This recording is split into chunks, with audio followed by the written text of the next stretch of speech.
الحمد لله أنعمنا بنعمة الإيمان والإسلام والصلاة والسلام على سيد الأنام نبينا وحبيبنا محمد صلى الله عليه وسلم. اللهم لا علم لنا إلا ما علمتنا. والله يحب المحسنين والذين إذا فعلوا فاحشة أو ظلموا أنفسهم ذكروا الله فاستغفروا لذنوبهم ومن يغفر الذنوب إلا الله ولم يصروا على ما فعلوا وهم يعلمون. Alhamdulillah, marilah kita bersyukur kepada Allah Subhanahu wa taala atas nikmat kesehatan dan kesempatan, atas nikmat taufik dan hidayahnya, sehingga pada malam yang mulia ini kita diberikan oleh Allah Subhanahu wa taala kesempatan hadir dalam rumahnya yang sangat mulia untuk membersihkan jiwa kita, mendekatkan diri kepadanya. Salawat dan salam sama-sama kita sampaikan kepada junjungan alam baginda Rasulullah sallallahu alaihi wasallam, Sayyidil Awwalin wal Akhirin, Imamil Muttaqin, dan kepada keluarga sahabat sekalian, kepada semua yang meneruskan ilmunya, para ulama yang menghadirkan penjelasannya dalam kitab-kitabnya, yang salah satunya adalah kitab Ihya Ulumuddin, yang maknanya menghidupkan ilmu-ilmu agama. Jemaah dirahmati Allah Subhanahu wa taala. Marilah kita lanjutkan sebab-sebab orang menunda taubat kepada Allah Subhanahu wa taala dan sebab-sebab orang bisa mendorong taubat kepada Allah Subhanahu wa taala. Jemaah dirahmati Allah Subhanahu wa taala. Ahaduha anna al-iqab al-maw'un ghaira labsin bihadir. Jadi poinnya adalah bahwa tidaklah hukuman yang dijanjikan itu datang dengan segera. Dia tidak langsung. Dia kata hukuman datang segera, mungkin orang akan segera bertaubat. Tapi Allah Subhanahu wa taala memberikan kesempatan. Bukan Allah tidak mau menyegerakan hukuman itu, tapi Allah hendak berikan kesempatan. Siapa di antara mereka yang ingin kembali kepadanya. Jadi jemaah rahmati Allah, maka oleh karena itu sebahagian manusia menyangka tidak ada azab itu. Padahal Allah sedang memberikan kesempatan karena kasih sayang kepada kita. Oleh karena itu jemaah rahmati Allah Subhanahu wa taala, poin yang pertama, janganlah yang demikian itu dianggap sebagai ketiadaan azab. Tapi sengaja Allah Subhanahu wa taala memberikan panjang umur, usia kita, kesehatan kita. Semoga itu adalah kesempatan untuk kembali kepada Allah. Yang kedua adalah anna syahwati al-ba'ithata 'ala adh-dhunubi lidzatiha najizah. Yang kedua karena ada syahwat. Syahwat yang menggoda manusia itu tetap ada pada diri manusia. Jadi syahwat itu dapat mengalahkan akal. Jadi ketika syahwat itu sudah luar biasa, maka akal tak bisa dia mengalahkan nafsu. Jemaah rahmatullah Subhanahu wa taala, wa hiya fi halil akhirah bil mukhannaq. Jadi posisi nafsu telah menguasai seorang hamba. Maka itulah sebabnya ada saddud zari'ah. Apa itu? Agama menutup jalan. Jalan itu apabila orang dekat dengan jalan itu, maka kecenderungannya untuk jatuh ke dalam lubang kemaksiatan. Maka Allah mengatakan, وَلَا تَقْرَبُوا الزِّنَا إِنَّهُ كَانَ فَاحِشَةً وَمَقْتًا وَسَاءَ سَبِيلًا. Janganlah engkau mendekati zina. Berzina lebih lagi, tapi mendekati itu sangat potensi untuk berbuat zina. Kenapa? Karena boleh jadi akal kita tergalahkan oleh nafsu kita. Jadi itulah disebut dengan saddud zari'ah, menutup jalan yang menghantarkan kepada kebaikan. Sebaliknya apa? Fathuz zari'ah, bukakan jalan yang menghantarkan kepada ubudiyah kepada Allah. Anak-anak kita kalau dekat dengan masjid, masuk dia ke masjid. Kalau sudah masuk ke masjid, kemungkinan salat besar. Udah kemungkinan salat besar. Jadi ketika dia dekat dengan rumah Allah, dekat kepada Allah itu semakin kuat. Nah, jadi inilah disebut dengan fathuz zari'ah, bukakan jalan anak-anak kita untuk dekat kepada Allah. Maka anak-anak itu kita hadirkan dia ke musalla, ke masjid. Untuk apa? Itu fathuz zari'ah, kita bukakan jalan. Kalau kita baca Quran, dudukkan cucu kita di samping, anak kita di samping. Untuk apa? Untuk fathuz zari'ah, agar dia senang. Nah, jadi karena al-insanu ibnu awaidihi, kata orang, anak manusia ini adalah budak kebiasaan. Kalau kita sudah biasa makan nasi itu, maka roti tidak akan bisa mengenyangkan. Ya, jadi kalaupun kita sudah makan mie 2 bungkus, tapi tetap kita bilang belum makan. Kenapa? Karena al-insanu ibnu awaidihi. Kalau orang sudah biasa salat, kalau belum salat tidak tenang. Kenapa? Karena dia menjadi kebiasaan. Maka oleh karena itu biasakan yang baik. Biasakan yang baik, jangan membaikkan kebiasaan. Ada hal-hal yang biasa tapi tak baik, jangan dibiasakan. Nah, jadi oleh karena itu jemaah rahmati Allah, jadi membiasakan. Maka dalam agama ada yang disebut dengan al-urf, hukum kebiasaan. Nah, ini. Hamba Allah yang dimuliakan Allah Subhanahu wa taala, wa qad qawiya dzalika wastawla 'alaiha li sababil i'tiyad. Jadi oleh karena itu boleh jadi karena nafsu ini menguat. Kenapa? Karena dibiasakan. Semakin sering kita biasakan, katiflil ladzi. Jadi nafsu itu seperti anak yang menyusui ibunya, yang minum susu ibunya. Ya. Dia la yanfatim, tidak akan bisa meninggalkannya sampai dewasa kalau tak pernah dia untuk disapihnya. Jadi mensapih daripada kemaksiatan persis seperti anak disapih dari susuan. Sampai pun dewasa, dia kalau enggak pernah disapih, dia nikmat dengan kemaksiatan itu. Jadi jemaah rahmat Allah, jadi orang berbuat maksiat sudah menjadi nikmat. Kenapa? Karena menjadi al-i'tiyad, membiasakan. Nah, jadi oleh karena itu biasakan kebaikan, jangan membaikkan kebiasaan. Nah, itu. Barangkali itu yang terma yang patut untuk kita garis bawahi. Jemaah rahmatullah subhanahu wa ta'ala, maka kata beliau, sebab kuatnya nafsu al-i'tiyad, karena sering kita biasakan. Wal ilif, ilif ini apa? Kita sering menjadi hal yang dekat dengan kita. Ilf, ta'lif, menyatu dengan kita. Allahumma alif, ya Allah satukan. Jadi menyatu kita dengan sesuatu yang tidak baik, maka kita menjadi kebiasaan yang tak baik. Ada anak-anak kita yang biasa dengan yang baik, maka dia menjadi kebiasaan yang baik.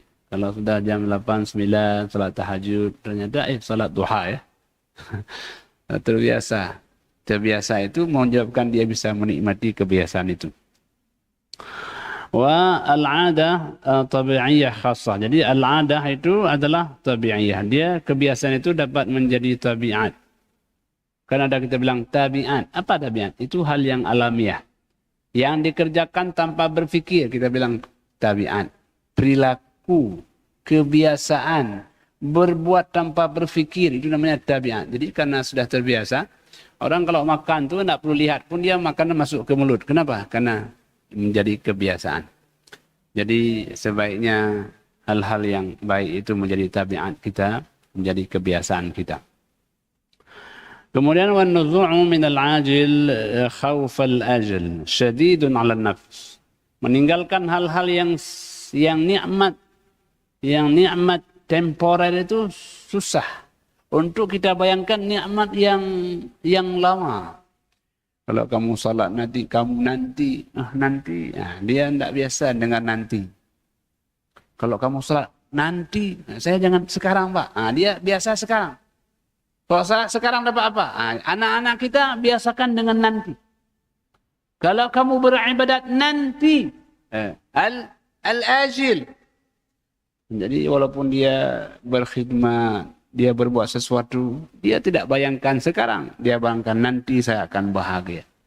Orang kalau belajar, tidak sekarang pandai, nanti kamu akan pandai. Saya sekarang Pak, tidak bisa, nanti. Biasakan kita mengajarkan anak-anak nanti. Maka sabar dalam penantian penting. Kita harus sabar menanti. Karena ketika saatnya, waktunya, memang Allah sudah pasti janjikan itu. Kenapa sekarang belum? Belum waktunya. Belum saatnya. Ya. Jadi, man talaba syai'an qabla awanihi, apa namanya? Uqiba bihirmanihi. Orang yang mencari sesuatu sebelum waktunya, dihukum dia tak bisa mendapatkannya. Ada anak, dia ingin dapat warisan, dia bunuh orang tuanya. Apa hukumnya? Dia tak boleh dapat warisan.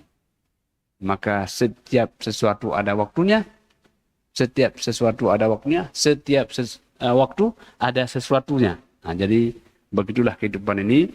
Jadi kita harus mengajarkan kepada anak-anak untuk menunggu penantian. Ya, ada saatnya.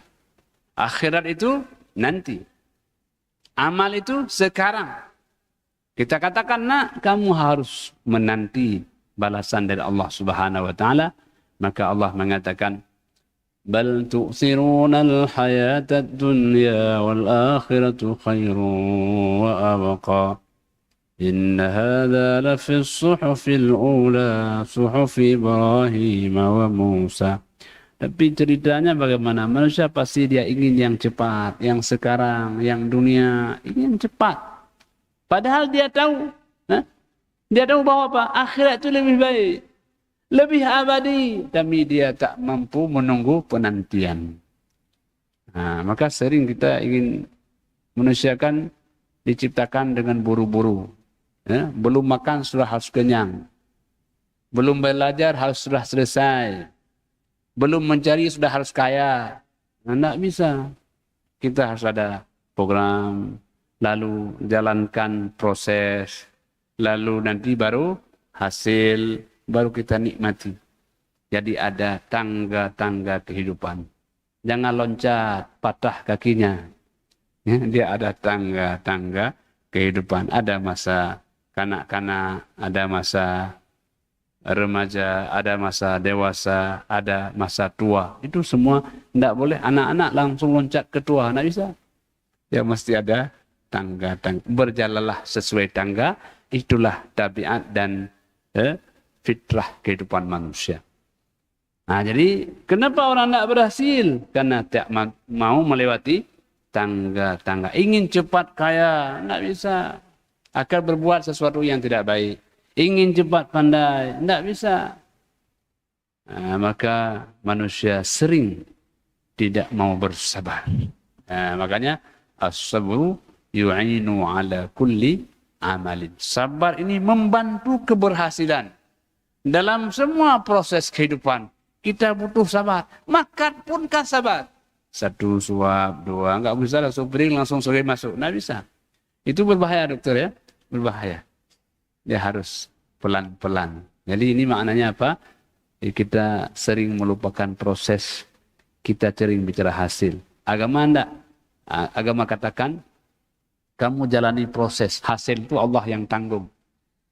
Maka ada pepatah mengatakan, alayya sa'yu wa laysa alayya idrakun najah. Tugas saya adalah menjalani prosesnya. Allah lah yang menentukan hasilnya. Kita kadang-kadang enggak. Yang penting hasilnya, proses enggak penting. Nah itu, jangan salah. Kita jalani proses. Kenapa? Karena hasil ada di tangan Allah Subhanahu wa taala. Ya, jadi oleh karena itu jemaah rahmati Allah, bicara al-ajil, sesuatu yang nanti. Ya, jangan kita hanya mengedepankan dunia yang segera. Yang segera. Ya, kita harus rela menanti. Pada saatnya, nikmat itu akan kita nikmati pada waktunya. Kalau durian belum masak, kita makan juga tak akan indah. Kalau udah masak, itu enak makannya. Nasi belum masak, kita makan juga enak-enak. Nah, tapi tunggu masaknya, baru enak rasanya. Jadi sesuatu ada waktunya, ada saatnya. Nah, tetapi dalam proses itu kita perlu bersabar. Tak lama waktu akan sampai. Nah, itu jemaah rahmati Allah, panduan agama kita, bal tu'sirunal hayatad dunya wal akhiratu khairu wa abqa inna hadza la fis suhufil ula. Demikian diceritakan pada suhuf yang lama, pada kitab-kitab yang lama, juga dalam Al-Qur'an sudah dijelaskan itu. Tapi penjelasan itu tak cukup manusia untuk menyadarinya. Nah, diulang-ulang. Kenapa bukan yang baru, Pak? Yang lama saja disampaikan tidak akan tertanam dalam dirinya. Nah, maka diulang-ulang memang. Jemaah rahmati Allah, wa qad abbara min syiddatil amr qauli Rasulullah sallallahu alaihi wasallam. Sangat tegas, sangat jelas Nabi mengatakan, huffatil jannatu bil makarih wa huffatin naru bis syahawat. Surga itu adalah pagarnya dikelilingi oleh hal-hal yang tidak mengasyikkan. Dan neraka itu pagarnya sesuatu yang menyenangkan. Salat, duduk, iktikaf. Lama kali pengajian. Padahal bukan lama. Lebih lama. Ngobrol enggak jelas kan. Jadi, huffatil jannatu bil makari. Salat itu makari. Tidak menyenangkan. Baca Quran, belum a'udzubillah sudah ngantuk. A'udzubillah langsung tiba ngantuknya. Tapi kalau sudah hal yang sia-sia, 1 jam, 2 jam, 1 malam, sampai pagi pun masih bisa duduk. Kenapa? Karena tadi, huffatin naru bis syahawat. Ada syahawatnya. Jadi oleh karena itu jemaah rahmati Allah, bagaimana kita bisa menikmati sesuatu yang tidak dinikmati oleh orang lain. Duduk di masjid itu bisa enggak kita nikmati? Nah, itu sudah luar biasa. Baca Quran sudah bisa menikmati, ini sudah luar biasa. Ada orang yang bisa menikmati itu. Siapa itu? Yang pertama tentu Nabi sallallahu alaihi wasallam. Nabi kalau sudah masuk salat, Nabi beliau wa ju'ilat qurratu 'aini fi shalah. Allah berikan kesenangan permata hatiku dalam salatku. Nabi sudah diberikan kesenangan oleh Allah. Kalau sudah Allahu Akbar itu, beliau sudah menggapai puncak ketenangannya. Nah, jadi kita bisa. Bagaimana bisa? Ketika kita sudah bisa membiasakan sesuatu yang baik, maka Allah akan baikkan kebiasaan itu dalam diri kita. Hamba Allah yang dimuliakan oleh Allah Subhanahu wa taala. Jadi ini poin bagaimana kita bisa menikmati kebaikan. Wa qauluhu sallallahu alaihi wasallam, ya jemaah rahmatullah subhanahu wa ta'ala, inna Allah ta'ala khalaqan nar. Ya, Allah subhanahu wa ta'ala menciptakan api neraka. Faqala li Jibril alaihi salam, beliau Allah mengatakan kepada Jibril, idhhab fanzur ilaiha. Coba kamu datang ke neraka itu, coba kau lihat. Neraka itu, coba kau lihat. فنظر فقال وعزتك لا يسمع فيها أحد فيدخلها فحف بالشرع ثم قال. Jadi demi keagunganmu ya Allah, tidaklah orang mendengarnya kecuali dia masuk ke dalamnya. Fahaffa bisyahawat, maka dia akan selalu dihiasi oleh syahwatnya. Orang kalau hidupnya dihiasi oleh syahwatnya, maka dia dekat dengan nerakanya. Kemudian semua qala idhhab fanadhara ila fanadhar. Kemudian datang lagi, kemudian beliau melihatnya lagi. Ya, faqala wa izzatika laqad khashitu an la yabqa ahadun illa dakhala. Ya Allah, demi kekuasaanmu ya Allah, aku khawatir tak akan ada orang tersisa kecuali masuk ke dalamnya. Kalau sudah dekat dengan neraka itu, kemungkinan masuknya besar. Ya. Jemaah rahmati Allah, wa khalaqal jannah. Allah menciptakan surga. Faqala li Jibril alaihi salam, Allah mengatakan kepada Jibril, unzur idhhab fanzur ilaiha. Coba kamu datang, coba kamu lihat surga itu. Faqal, Jibril mengatakan wa izzatika, demi keperkasaan engkau ya Allah, la yasma' biha ahadun illa dakhalaha. Taklah seorang mendengar surga itu kecuali dia masuk ke dalamnya. Ya. Maka faja'alaha fahaffa bil makari, maka neraka itu dikelilingi oleh hal-hal yang tidak menyenangkan. Thumma qala idhhab fanzur ilaiha. Ya, sekarang kau coba datang kembali ke surga itu. Fa nadhara ilaiha, maka beliau lihat surga itu. Faqala wa izzatika, demi keperkasaan engkau, laqad khasyitu an la yadkhul ahad. Khawatir saya tidak ada orang yang masuk, ya Allah. Kenapa? Karena tadi ketika lihat surga itu semua orang masuk. Tapi ketika ada hal-hal yang tidak menyenangkan, kayaknya payah ada harapan masuk. Orang tidak nikmat dengan hal-hal yang menghadirkan, yang memasukkan dia ke dalam surga. Dia senang kepada surga.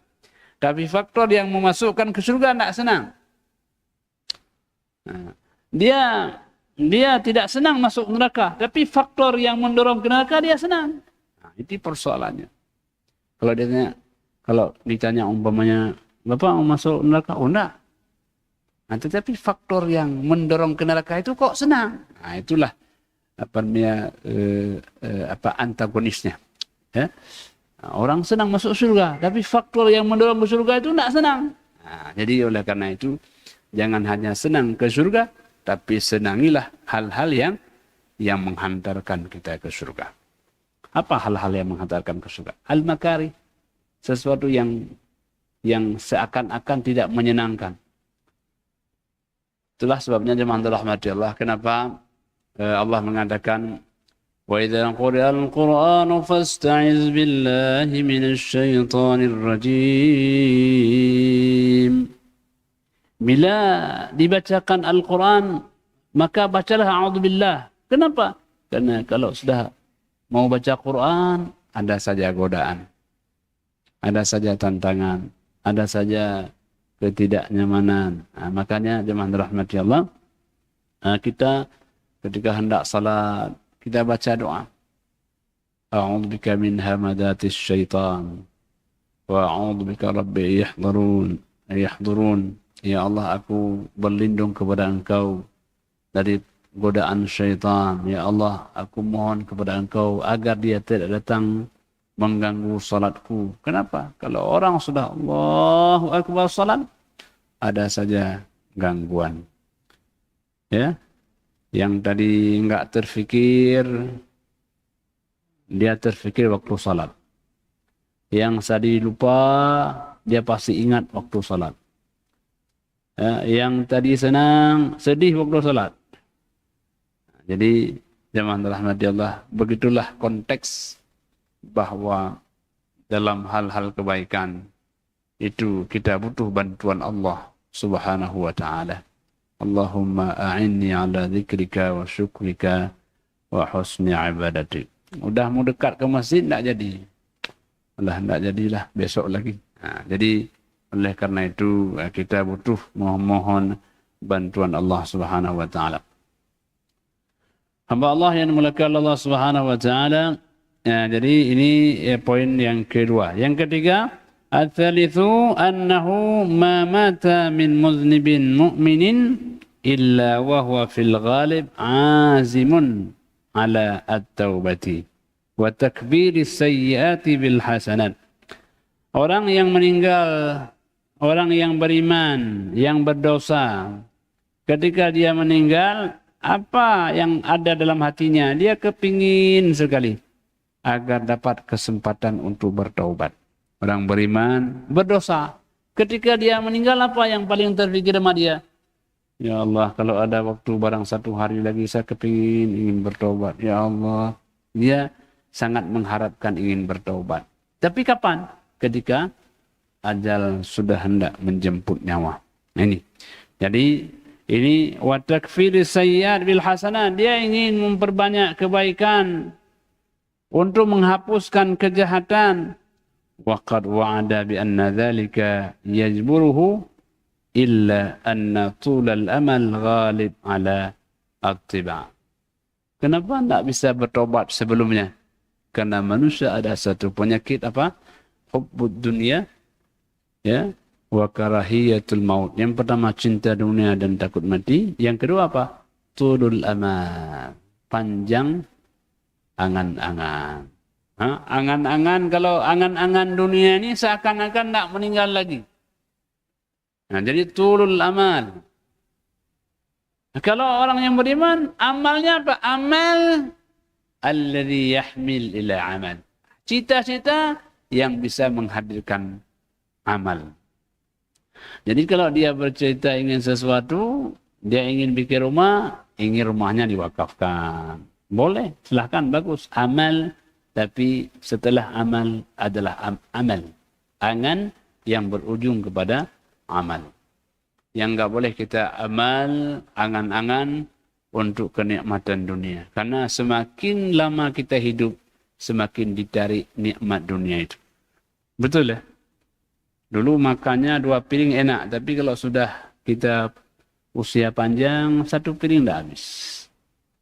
Jadi semakin panjang usia kita, semakin dikecilkan nikmat dunia. Bukan tidak ada. Kita punya mobil, kita punya, tetapi kemampuan menikmati sudah berkurang. Tabah motor, enggak bisa lagi nyetir. Ya? Mau makan, harus kadarnya tidak boleh banyak-banyak, Pak nih. Mau minum juga demikian. Jadi semakin lama kita hidup, semakin dikurangi nikmat dunia. Apa makna itu? Maknanya kita sedang ingin berpindah ke alam yang lain. Orang kalau mau pindah rumah kan dikurangi belanjanya. Untuk apa? Jangan banyak kali waktu pindah barang, capek kali nanti. Maka kita kurangi. Sebahagian dijual. Ya, sebahagian disedekahkan. Untuk apa, Pak? Mau pindah rumah nih. Jangan banyak kali barang nanti. Oh, patutlah. Orang kalau mau pindah dari alam dunia ke akhirat, udah diwakafkan sebagian, udah kenapa? Karena mau pindah alam. Bukan pindah rumah, pindah alam. Nah, jadi itulah jemaah dirahmati Allah. Membentuk satu karakter yang luar biasa. Hamba Allah yang dimuliakan Allah Subhanahu wa taala. Jadi yang membuat orang biasanya mentakhirkan taubat karena tulul amal, panjang angan-angan. Ghalibun ala tiba, itu menjadi satu kebiasaan. Fala yazalu yusawwifu taubah wa takfir. Maka selalu ada taswif. Enggak taubat dulu. Ya nantilah, ini kan lagi apa? Lagi enggak dululah. Enggak salat. Nah, lagi enggak dulu. Mau kapan? Kapan-kapan nanti. Nah, itu taswif. Enggak boleh kapan-kapan, sekarang. Sekarang.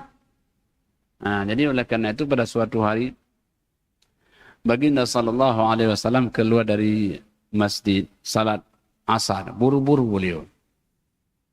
Buru-buru pulang ke rumah. Kenapa? Karena di rumahnya ada secuil emas yang ingin beliau sedekahkan. Jadi apa? Jadi beliau tidak mau emas ini untuk bermalam lagi di rumahnya. Harus segera sedekahkan, jangan sampai bermalam lagi di rumahnya. Nah, maka beliau habis salat langsung segera pula mengambil itu, kemudian beliau sedekahkan. Begitulah Nabi dalam hal kebaikan harus segera. Al-mubadarah. Wasari'u ila maghfiratin min rabbikum. Jadi hal-hal yang baik-baik itu harus segera, buru-buru. Kenapa? Karena belum tentu ada kesempatan.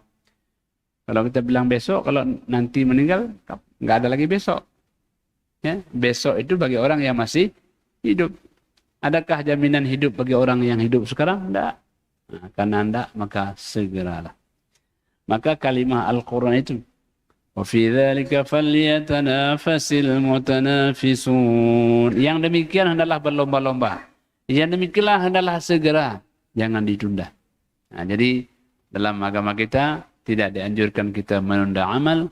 Dan salah satu orang yang gagal dalam kehidupan, orang yang sering menunda-nunda pekerjaan. Sekarang, saat ini, jangan besok. Karena besok belum tentu menjadi milik kita. Jadi zaman rahmati Allah yang menyebabkan orang menunda taubat kepada Allah Subhanahu wa taala adalah tulul amal, panjang angan-angan, banyak sekali program dunianya yang tidak berujung pada akhiratnya. Tapi kalau program dunianya berujung pada akhiratnya, itu sesuatu yang baik. Ya. Ini lagi bangun rumah, mau apa? Rumah untuk wakaf, Pak. Oh, bagus. Walaupun belum selesai, Allah sudah berikan pahala selesai. Nah, jadi rumah yang kita bangun untuk rumah masa depan. Hamba Allah yang dimuliakan oleh Allah Subhanahu wa taala. Jadi oleh karena itu fala yazalu yusawfi at-taubah. Jadi orang-orang yang panjang angan-angannya dia harus selalu taswif. Taswif itu artinya akan. Saya akan. Nanti. Besok, lusa, taswif. Kalau ada mengadakan saya nanti, ya itu taswif. Taswif. Jadi taswif itu dilarang dalam agama. Sekarang. Ya. Walaupun bisa baca satu ayat, ya alhamdulillah satu ayat. Sekarang tapi. Kalau besok bisa 2 juz. Iya, kalau hidup. Kalau nak, lebih baik baca satu ayat sekarang ketimbang besok 2 juz tapi belum tentu. Itu. Jadi salat sunat 2 rakaat enggak apa-apa. Kalau besok bisa 20 rakaat enggak yang sekarang. Biar 2 rakaat lebih bagus. Kenapa? Karena besok belum tentu. Jadi oleh karena itu Nabi sallallahu alaihi wasallam segera kembali untuk mengambil sedekahnya. Beliau tak mau sedekah itu bermalam lagi di rumahnya. Kita punya zakat di rumah yang belum kita bayar, belum ada harta yang mau kita wakafkan, masih mau tapi belum. Itu harus sekarang. Kenapa? Karena besok lain lagi. Nah ini jemaah rahmati Allah, apa yang disebut dengan tasfif. فمن حيث رجاؤه التوفيق للتوبة ربما يقدم عليه مع الإيمان. Jadi barang siapa yang orang mengharapkan taufik Allah Subhanahu wa taala untuk bertobat, maka Allah Subhanahu wa taala akan menghantarkannya untuk bertobat dengan kebersamaan imannya. Jadi iman kita akan menghantarkan kita untuk bertobat. Jadi iman selalu mendampingi amal. Orang yang naik imannya terbukti dengan banyak amalnya. Ketika amal bertambah banyak, berarti iman lagi dia meningkat. Ketika kita semangat beramal sudah kurang, berarti iman kita lagi menurun. Salat sunat tidak ada, pokoknya habis wajib langsung tidur. Nah, ini imannya lagi menurun. Tapi waktu naik imannya habis sunat ba'diyah, apalagi ada witir, kemudian baca Quran 2 ayat, ini imannya lagi menaik. Jadi makanya al-imanu yazdadu wa yanqus. Iman itu naik dan turun. Yazdadu bitta'ah, iman itu naik dengan ketaatan, wa yanqusu bil ma'siyah. Apabila orang berbuat maksiat, langsung iman turun dia. Turun, semakin banyak maksiatnya, semakin turun imannya. Nah, jadi oleh karena itu jamaah rahmati Allah, cara menambah iman dengan menambah amal. Ya kan? Nah, kalau kita nambah sehat kan gitu, nambah makan. Makan yang bergizi ya. Nah, itu nambah. Jadi makanan jiwa, amal. Makanan raga, bubur, entah apa yang lain-lain. Jadi itu harus kita sesuaikan. Kalau kita sudah makanan kan terasa enak badan ya, enak. Demikianlah orang yang menambah amal terasa enak jiwanya, tentram, bahagia, tenang. Itu terasa. Nah, jemaah rahmatullah subhanahu wa ta'ala, tidak semua orang bisa menikmati indahnya jiwa, betul. Gelisah, susah, itu kurang makanan jiwa. Nah, jadi penting sekali makanan jiwa. Jadi kalau ada menu makanan raga, harusnya ada menu makanan jiwa. Harus ada itu. Jadi ada wirid harian, apa yang kita amal sehari. Ada orang kalau belum duha itu belum, harus duha. Kenapa? Itu menjadi amal harian beliau. Ada orang pokoknya 1 hari 1 halaman baca Quran, harus. Kalau belum beliau qadha besoknya. Kenapa? Menjadi amal harian. Nah, jadi begitulah jemaah rahmati Allah, kita harus hidup ini harus kita rencanakan. Hidup ini harus kita berikan ukuran agar hidup ini tidak sia-sia. Ya. Ada aktivitas kehidupan. Nah, janganlah hidup berlalu, umur bertambah tapi amal selalu berkurang. Ar-rabi'u yang keempat. Annahu man Ma min mu'minin muqin illa wa huwa mu'taqid anna adh-dhunuba la tujibul 'uqubah ijaban la yumkin al-'afwa anhu.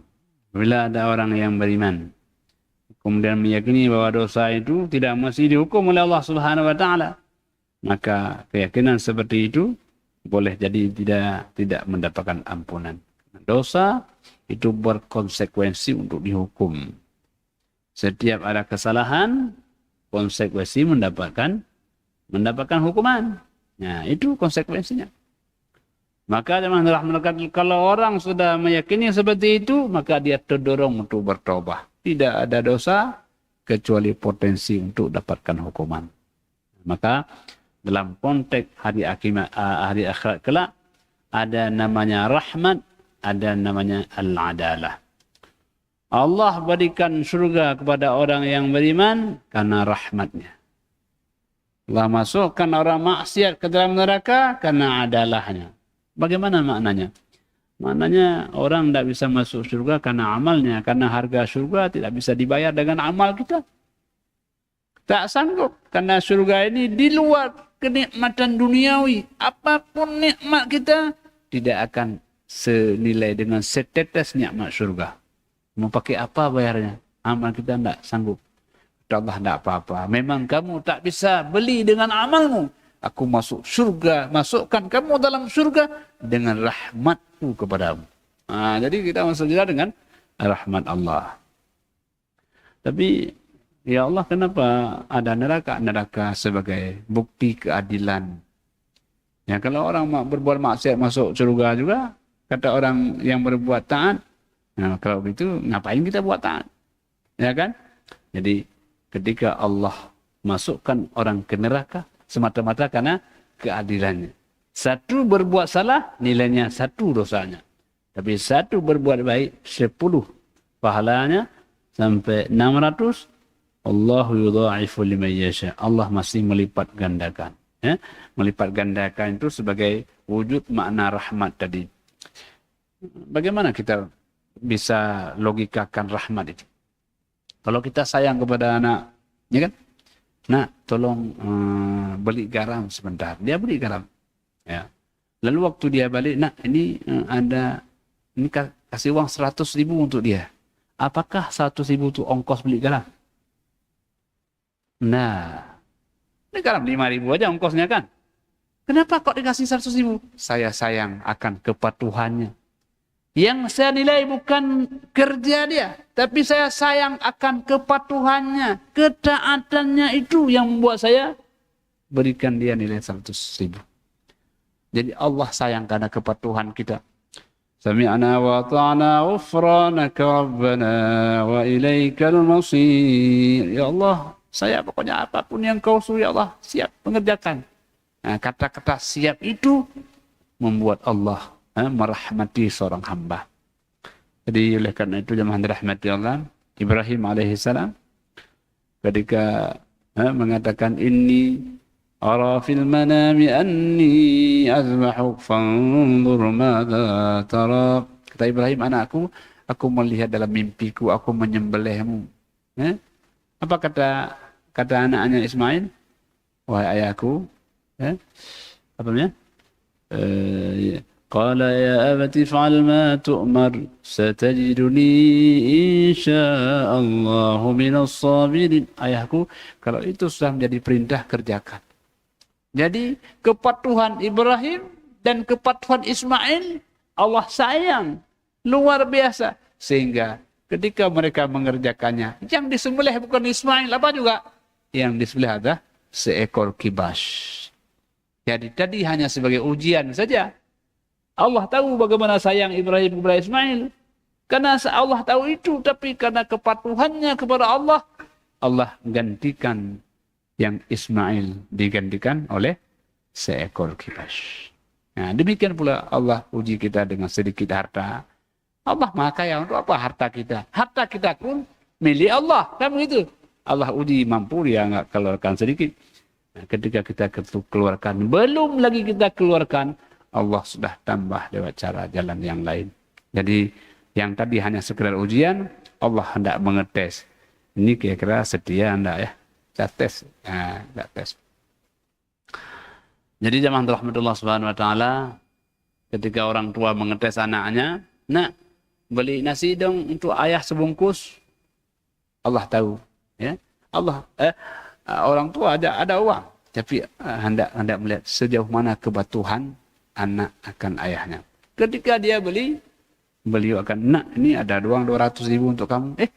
Enggak, ayah cuma 15. Enggak, ini bukan harga nasi. Ini harga kepatuhanmu. Harga kepatuhanmu, nak, tidak akan terbayar dengan angka-angka. Tapi ini hanya sebagai apresiasi penghargaan seorang ayah kepada sang anak. Jadi harga kepatuhan itu menjadi nilai yang luar biasa. Allah hendak lihat kita sebagai orang yang patuh. Kita bangun waktu subuh. Ya, tengah malam kita bangun. Allah senang melihat, ya Allah hambaku. Dan Allah mengatakan, oh hambaku, engkau luar biasa patuhnya. Aku akan berikan penghargaan kepadamu. Jadi, jemaah rahmatullah, marilah kita meraih ridha Allah subhanahu wa ta'ala. Kalau Allah sudah meridai, apapun yang kita minta kecil bagi Allah subhanahu wa ta'ala. Demikianlah yang dapat kami sampaikan. Hanya kepada Allah sajalah kita akan kembali. Hadanallahu wa iyyakum ajma'in. Wassalamualaikum